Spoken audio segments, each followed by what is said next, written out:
Hello નમસ્કાર વિદ્યાર્થી મિત્રો, દરેકનું હાર્દિક સ્વાગત છે. ધોરણ 9 વિષય ગુજરાતી પાઠ નંબર 1 સાંજ સમય સાંભળ્યો. મિત્રો સૌથી સંપૂર્ણ સોલ્યુશન જોવાના છીએ તે પહેલા ચેનલમાં નવા છો તો ફટાફટ ચેનલ સબસ્ક્રાઇબ કરી લેશો. અહીં તમને તમામ વિષયના સૌથી સોલ્યુશન સાથે મળી જશે. તો ચાલો શરૂ કરીએ. વાત કરીએ મિત્રો પ્રશ્ન નંબર 1.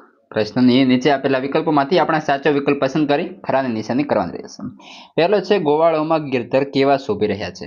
તો ઓપ્શન ડી એટલે કે બી અને સી બંને સાચા બને છે. તારામંડળમાં ચંદ્ર જેવા અને સોનામાં જડેલા હીરા જેવા.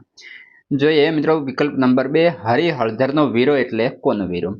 તો ઓપ્શન નંબર સી સાચો બને છે, બળદેવજીના ભાઈ. જોઈએ વિકલ્પ નંબર 3 ભગવાન શ્રી કૃષ્ણએ ઓપ્શન બી પીળા રંગના વસ્ત્રો પહેર્યા છે.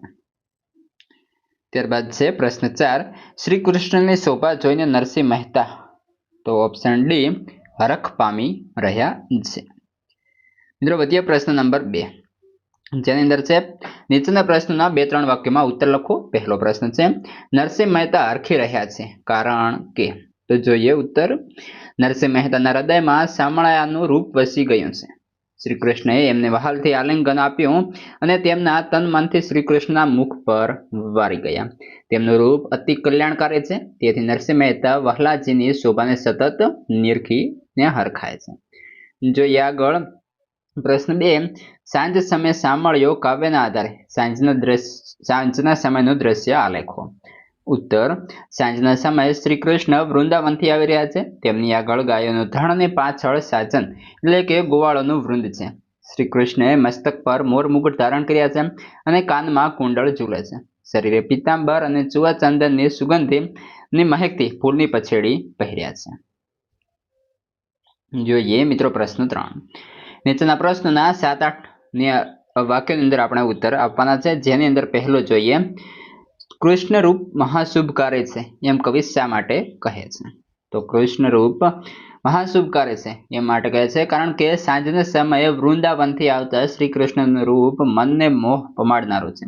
શ્રી કૃષ્ણએ મસ્તક પર મિત્રો મોર મુકુટ ધારણ કર્યા છે. એમના કાનમાં કુંડળ ઝૂલે છે. શરીરે પીતાંબર અને ચુવા ચંદનની સુગંધથી મહેકતી ફૂલની પછેડી પહેર્યા છે. જેમ તારામંડળમાં ચંદ્ર શોભે સુવર્ણના આભૂષણમાં જડેલો હીરો ઝગમગે, એમ ગોવાળના વૃંદની વચ્ચે સામળીઓ જે શોભી રહ્યા છે. શ્રી કૃષ્ણનું આ મનમોહક રૂપ કવિના હૃદયમાં વસી ગયો છે. એમને મળવા તેમનું મન વેગથી દોડ્યું. શ્રી કૃષ્ણે એમને વહાલથી આલિંગન દીધું અને એમનું મન શ્રી કૃષ્ણના મુખ સૌંદર્ય પર વારી ગયું. આથી કવિ કહે છે કે શ્રી કૃષ્ણનું રૂપ મહાશુભકારી એટલે કે કલ્યાણકારી છે. જોઈએ પ્રશ્ન 2 કવિના મનમાં કોણ મોહ ઉપજાવે છે? તો મિત્રો ઉત્તર રહેશે સાંજના સમયે વૃંદાવનથી આવતા શ્રી કૃષ્ણએ મસ્તક પર મોર મુકુટ ધારણ કર્યા છે. એમના કાનમાં કુંડળ ઝૂલે છે. શરીરે પીતાંબર અને ફૂલની પછેડી પહેર્યા છે. ફૂલની પછેડી ચુવા ચંદનની સુગંધથી મહેકે છે. જેમ તારામંડળમાં ચંદ્ર શોભે સુવર્ણના અલંકારોમાં જડેલો હીરો ઝગમગે, એમ ગોવાળના વૃંદની વચ્ચે ગિરધર શોભી રહ્યા છે. શ્રી કૃષ્ણનું આ મનમોહક રૂપ કવિના હૃદયમાં વસી ગયો છે એટલે કે કવિના મનમાં શ્રી કૃષ્ણ મોહ ઉપજાવે છે. મિત્રો સ્વાધ્યાય નંબર 1 સંપૂર્ણ આપણું પૂરું થાય છે અને બીજા પાઠનું જે સ્વાધ્યાય છે એ આ વિડીયો ડિસ્ક્રિપ્શનમાં આપેલા લિંકના આધારે જોઈ શકશો અને અન્ય વિષયના પણ ત્યાંથી મળી જશે.